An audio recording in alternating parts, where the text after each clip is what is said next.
This is your run battery. See positive going through this diode to charge this capacitor.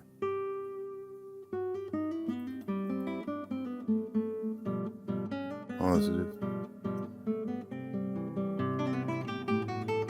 to charge the capacitor. Positive on one end. You have to put this negative on the other end of this capacitor. And there is the ground, right down there. So the negative can pass through the diode and properly biased as it is, and charge this capacitor. And how does it charge? Well, it looks like constant DC.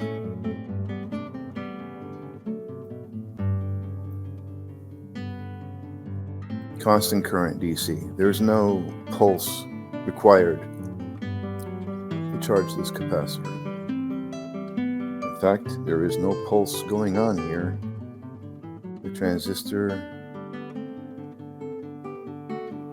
does not need to operate to potentialize that capacitor.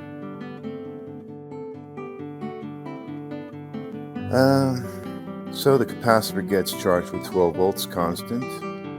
It has a float potential over it. Once it charges, there will be no more flow through the coil, no current flow. Once the charge to that capacitor is done, the current flow through this coil stops, and it no longer produces a magnetic field to interrupt the wheel operation. And what else do I see here? Oh, the flyback, I think, is going into the same capacitor here, which is why he has a Zener diode somewhere in here. I saw it. I think it's right there. Sorry, yeah, this must be a different drawing, but he puts a Zener, 18 volt Zener, to protect the logic gate, I guess, which does the regulation of the voltage back to the charge battery.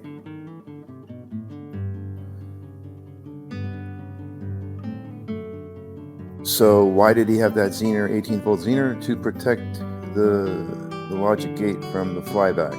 So only 18 volts of the flyback will get to the gate, or to the logic,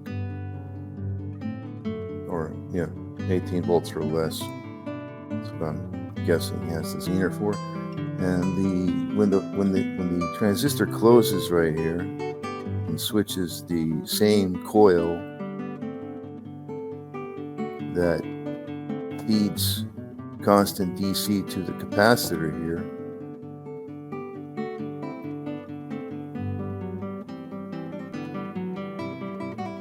he switches the gate on the transistor and pulses the coil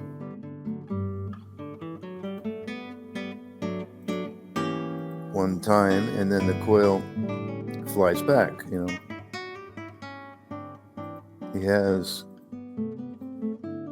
from the battery, he puts the plus here and the minus here on the coil to charge it one time, and then it flies back inverted polarity like so, plus and minus on the other side. And that same plus now can go through this diode again into this capacitor, the flyback, because the negative side of this flyback right here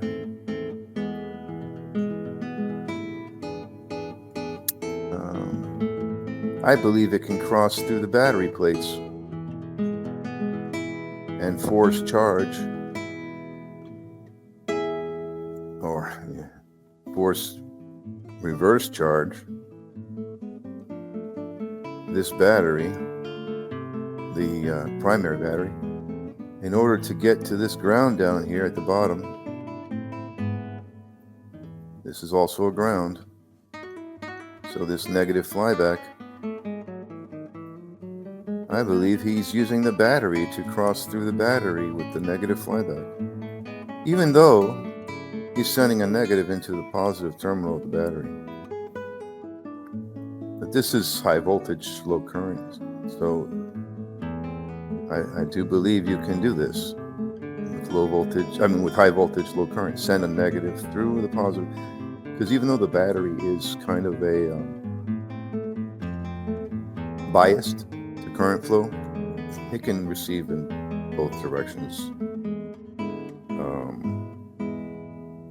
There's no semiconductor inside the battery preventing that from happening. And we already know it can discharge in one direction and charge in the other. So that leads you to believe certain things about batteries and plates inside there. So anyway, the negative flyback cuts through the positive terminal of the battery, up the negative terminal of the battery. Why does it go that way? Because it has to meet this positive.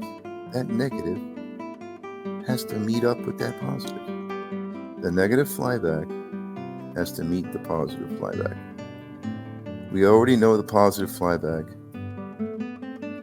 is going down this way through the diode into the capacitor. We need to get the negative flyback on the other end here. And we do it through ground right there, earth ground. See? And it's down here at the bottom too.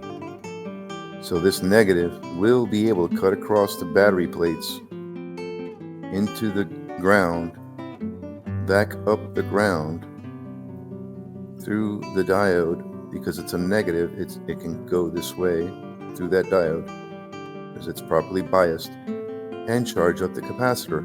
So essentially what I see going on here is Bedini is sending a constant current 12 volts across this capacitor in the linear amplifier regulator, and he's doing it using these two flyback diodes.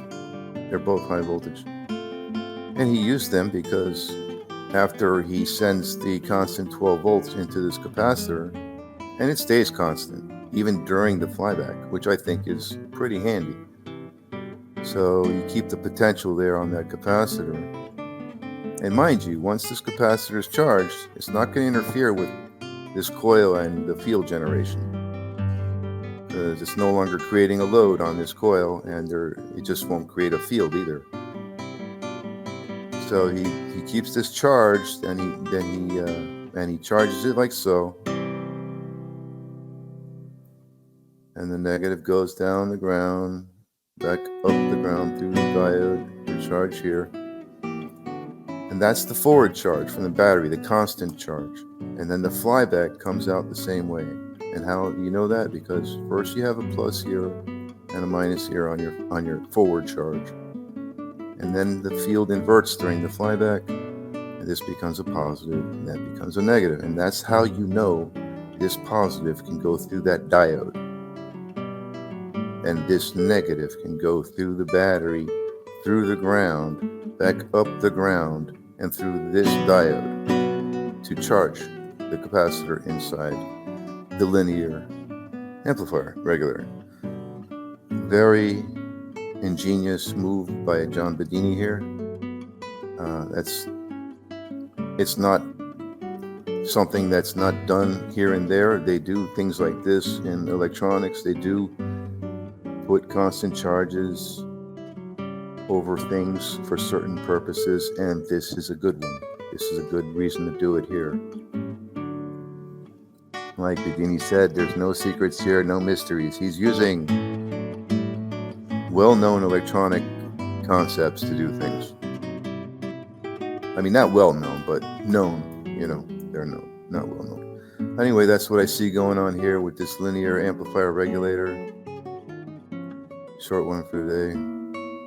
I hope you guys enjoyed that.